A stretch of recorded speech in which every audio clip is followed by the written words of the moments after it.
2012라는 영화가 있었습니다.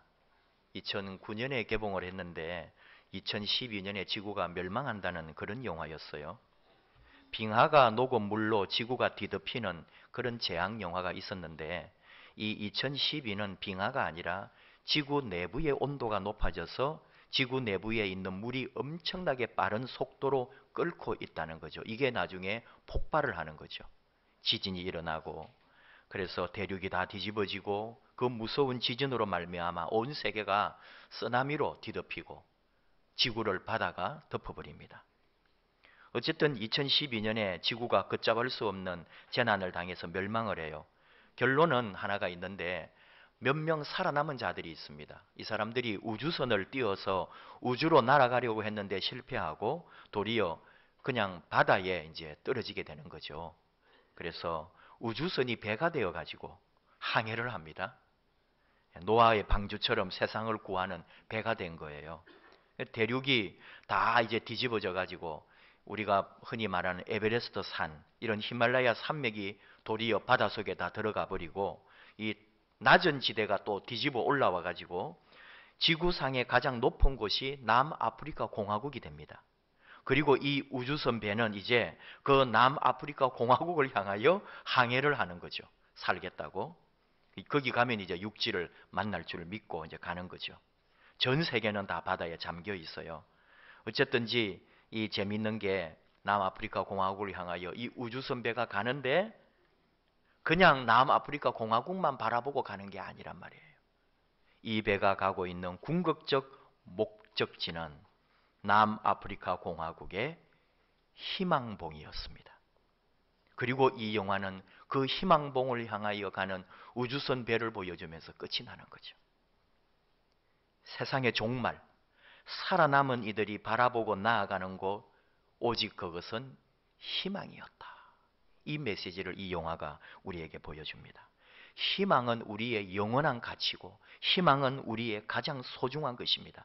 모든 것을 잃어버려도 세상에 가진 것이 아무것도 없다 할지라도 결코 포기하지 말아야 할 것이 희망이잖아요.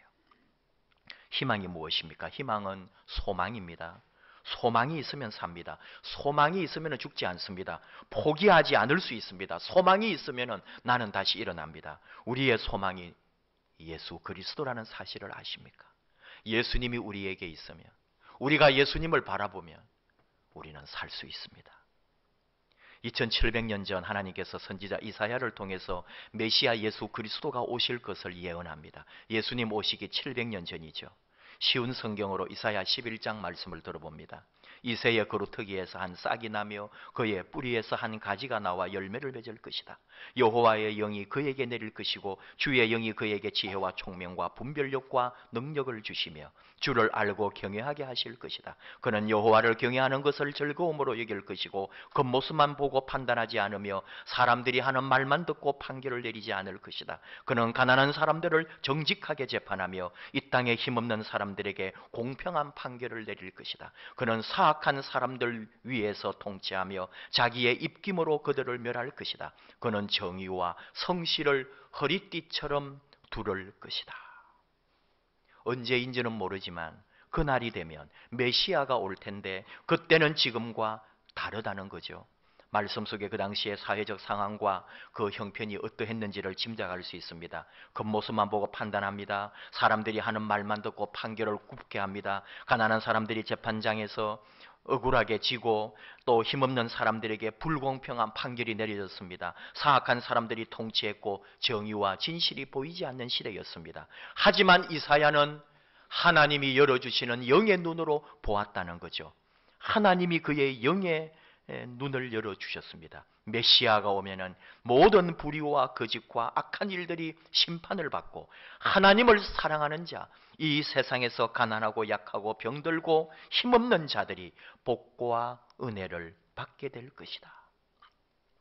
이사야 선지자는 희망의 눈으로 오실 메시아를 바라보며 하나님이 주시는 예언의 말씀을 기록했던 것입니다. 내일의 희망을 선포했습니다. 사람들이 잘 보지 못하는 게 있습니다. 그루터기입니다. 이새의 줄기에서라고 보통 성경이 번역을 하는데 그 줄기가 히브리어 원문에는 거루터기가 더 가까운 단어거든요. 이새의 거루터기에서 새 싹이 난다고요. 우리가 거루터기를 잘 모릅니다. 뿌리를 빼내기는 힘들고 그래서 남겨놓았어요. 그러나 가지와 줄기는 다 베거나 도끼질을 해서 꺾어냈죠. 그래서 남아있는 것은 보면은 아무 쓸모없는 뿌리가 썩어가거나 죽어가고 있는 나무 밑에 밑둥, 이것이 거루터기잖아요. 거루터기 자체가 상징하는 것은 끝났다는 거죠. 죽었다는 거죠. 아무 가치가 없습니다. 굳이 사용한다면 그걸 억지로 파내어서 불에 그냥 불쏘시개나 할까요?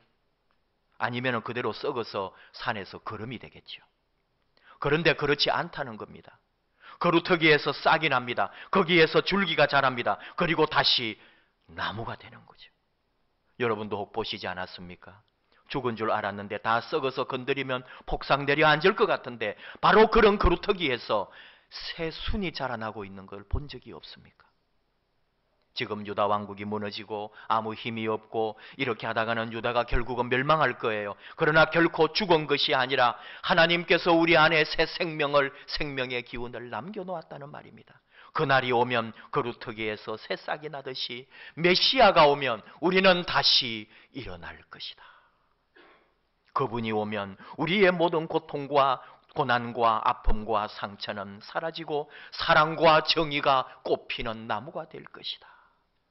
이사야는 절망의 현장에서 소망을, 희망을 노래했습니다. 우리의 소망, 우리의 희망, 예수 그리스도가 오고 계시다고 이사야는 노래했지요.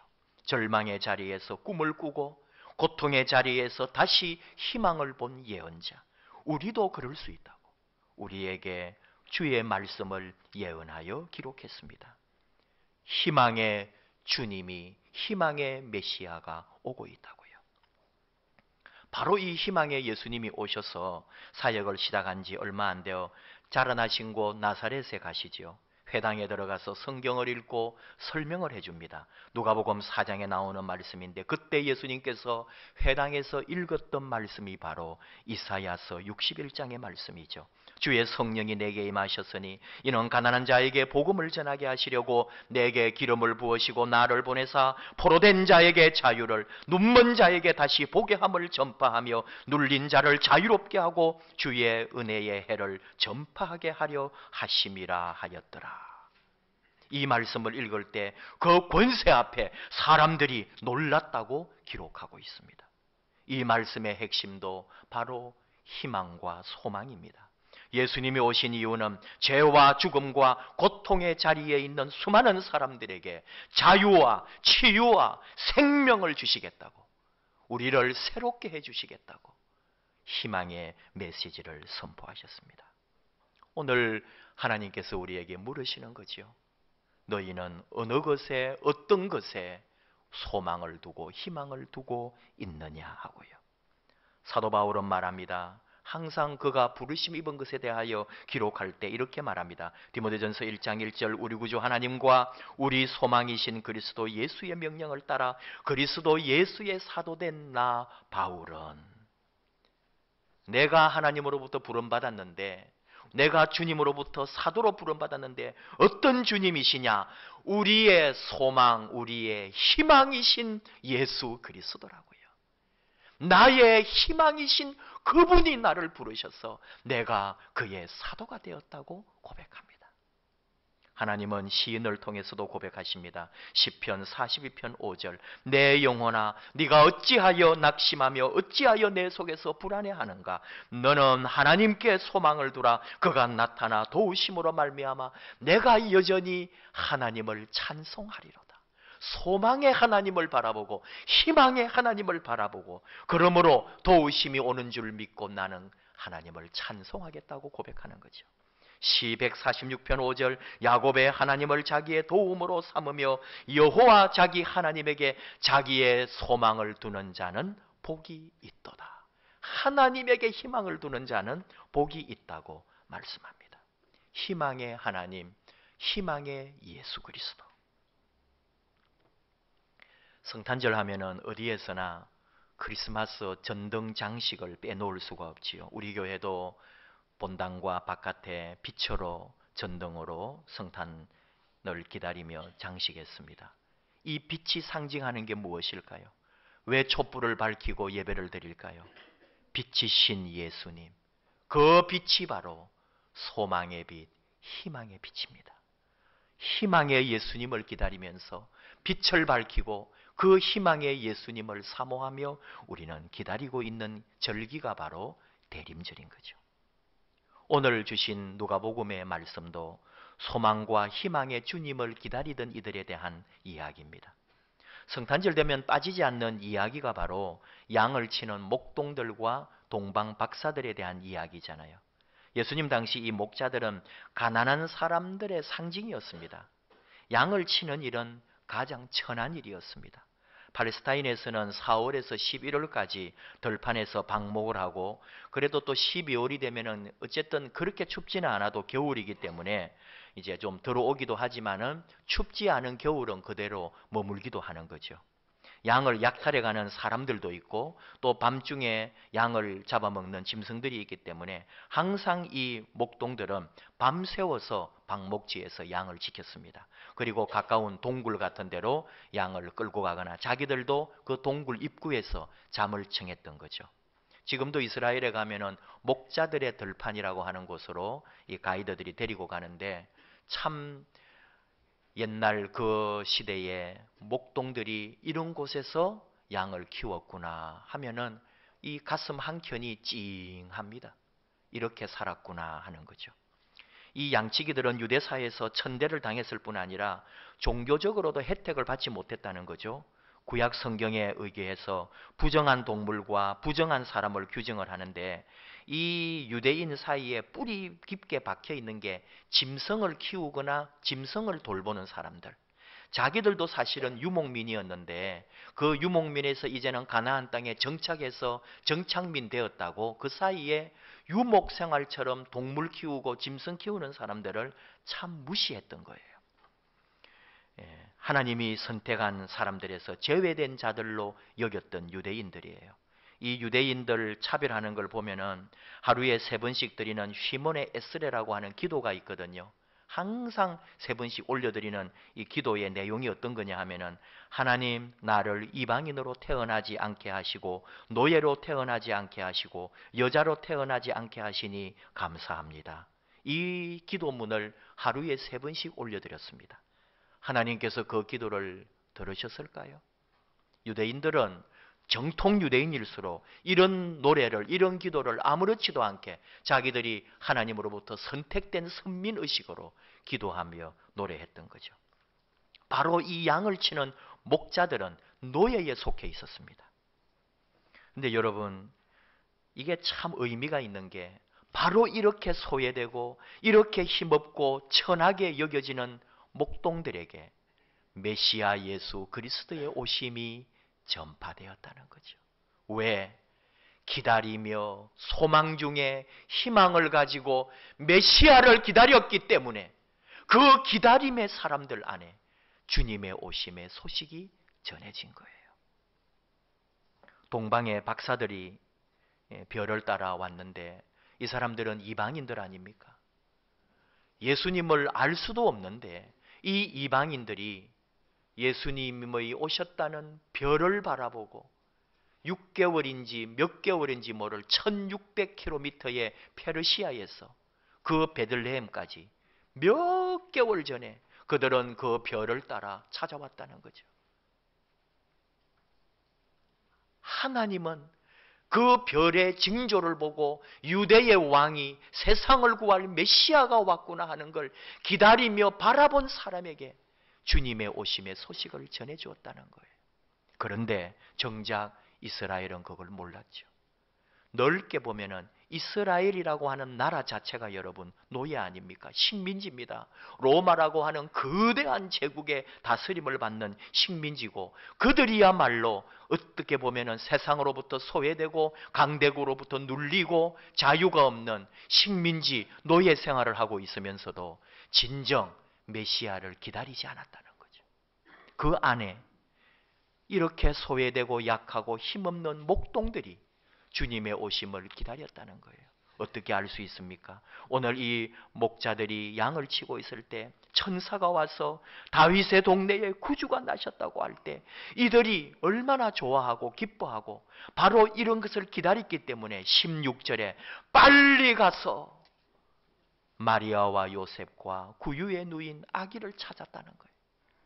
이들이 비록 세상에서는 소외되었지만 언제나 하늘 아래에 별들을 바라보며 메시아가 올 것을 기다렸던 사람들이었구나. 이것을 알 수 있습니다. 오늘 우리에게 주시는 교훈은 바로 우리가 힘들고 어렵고 또 세상에 낙심하고 병들고 먹고 사느라고 애쓰고 이렇게 고생하고 사는데 우리가 이 절망과 이 어둠에 빠져 있으면 주님이 오시는 소식을 못 듣는다는 거죠.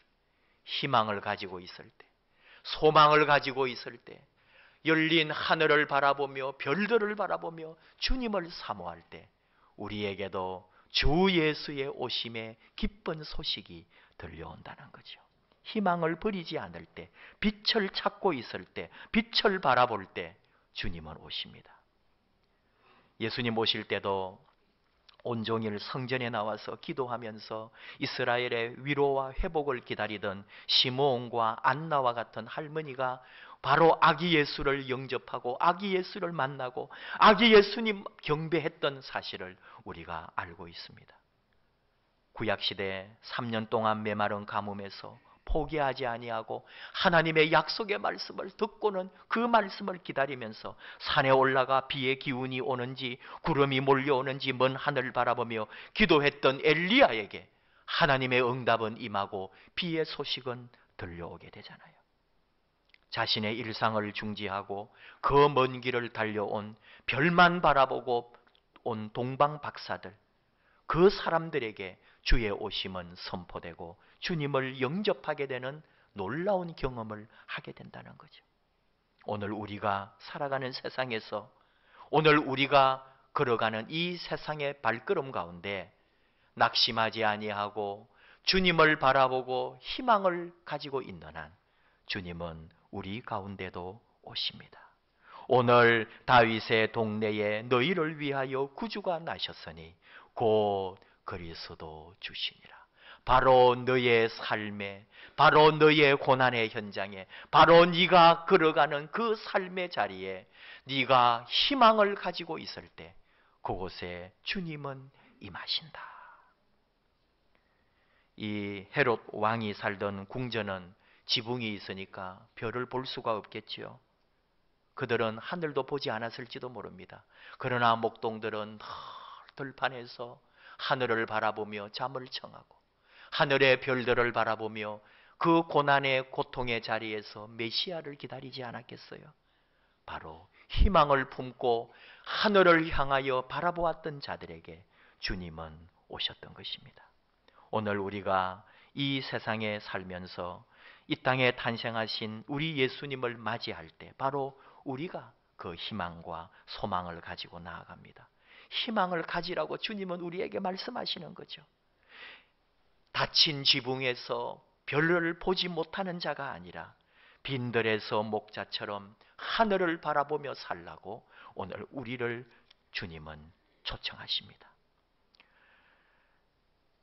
옛날 이야기가 아니라 바로 오늘 우리의 이야기, 오늘 우리 시대 직장이며 여러분 가정이며 자녀들이며 오늘 우리 중국과 우리 한국의 관계나 국제 관계들, 북한과 우리의 문제들, 미국과 우리의 사드 문제며 이런 수많은 국제적인 문제뿐만 아니라 이 세상을 지금 헤쳐나가기가 얼마나 힘든지 모릅니다. 바로 이런 우리들에게 하나님은 말씀하시는 거죠. 희망의 빛을 바라보라고, 소망이신 주님을 바라보라고. 그 소망이, 그 희망이 우리를 살릴 것이라고 우리를 희망으로 요청하고 계십니다. 절망의 땅에서 하늘의 희망, 또 고통의 자리에서 빛이신 예수님을 바라보라고 말씀하십니다. 오래전에 만들어졌는데 노영심 씨가 만들고 불렀던 시소탁이라는 노래가 있어요. 여러 가수들이 부르기도 했는데 한때는 동요로 분류가 되어서 어린이들이 동요대회에서 부르기도 했습니다.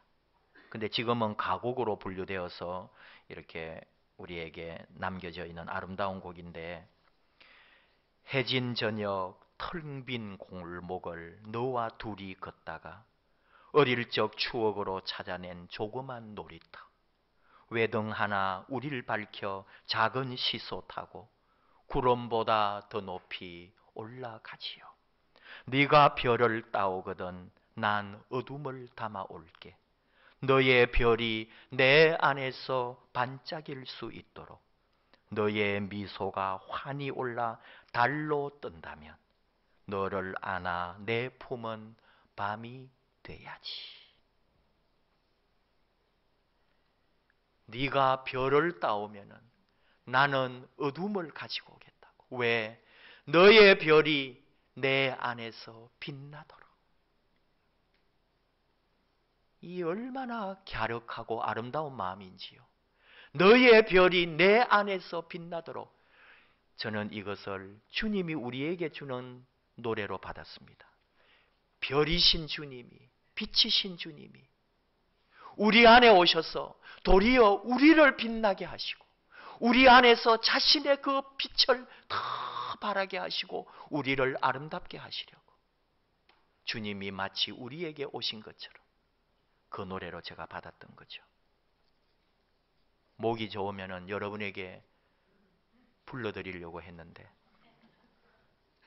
해진 저녁 텅 빈 골목을 너와 둘이 걷다가 어릴 적 추억으로 찾아낸 조그만 놀이터, 외등 하나 우릴 밝혀 작은 시소 타고 구름보다 더 높이 올라가지요. 내가 별을 따오거든 난 어둠을 담아올게. 너의 별이 내 안에서 반짝일 수 있도록 너의 미소가 환히 올라 달로 뜬다면 너를 안아 내 품은 밤이 돼야지. 네가 별을 따오면 제가 원했던 거예요.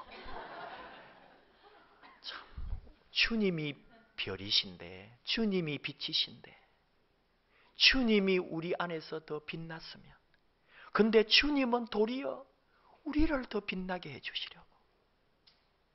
우리는 여러분 희망을 잃지 않는 한, 내 안에 빛이신 주님을 품은 한, 내 안에 소망이신 주님을 모시고 있는 한 우리는 결코 쓰러지지 않습니다. 그분이 우리를 밝혀주시고 그분이 우리를 빛나게 해주실 테니까요. 주님만 바라봅시다. 아기 예수님으로 오시는 빛이신 예수님 기다리며 우리 안에 불을 밝힙시다. 희망의 불을, 소망의 빛을. 그리고 우리 함께 찬양합시다.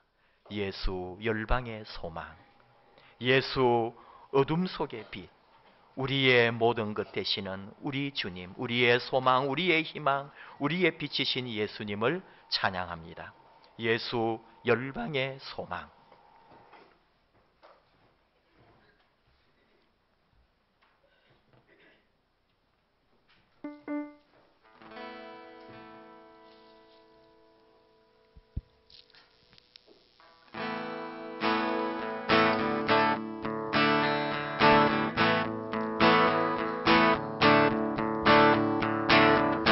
예수 열방의 소망, 예수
지금까지 불러본 찬양 중에 가장 박자 맞추기가 어려웠죠. 그래도 우리 함께 찬양하고 우리 주님은 우리의 소망, 우리의 희망인 줄 믿습니다. 기도하십시다. 하나님 감사합니다. 열방의 소망, 우리의 희망이신 우리 예수님, 우리 예수님 이 땅에 오셔서 우리를 새롭게 하셨고 생명을 주셨고 변화받게 하셨고 새로운 삶으로 살아가게 하신 것 감사합니다. 이 땅에 오신 우리 예수님으로 말미암아 오늘 우리의 모든 것이 변화되어 그 은혜와 그 사랑 안에 살아가게 하신 것 감사합니다. 아기 예수님을 기다리는 이 대림절 성탄의 계절에 주님을 더 사모하며 주님을 더 바라보며 빛이신 주님, 생명이신 주님, 내 안을 환히 밝히시는 주님을 기다립니다. 오시옵소서. 아기 예수여, 내 안에 오셔서 나를 밝혀주시옵소서. 나를 그 아름답고 영원한 환한 빛 가운데 빛나게 하시고 그리고 우리의 영원한 소망, 우리의 희망, 기쁨이 되시옵소서. 예수님 이름으로 기도하옵나이다. 아멘.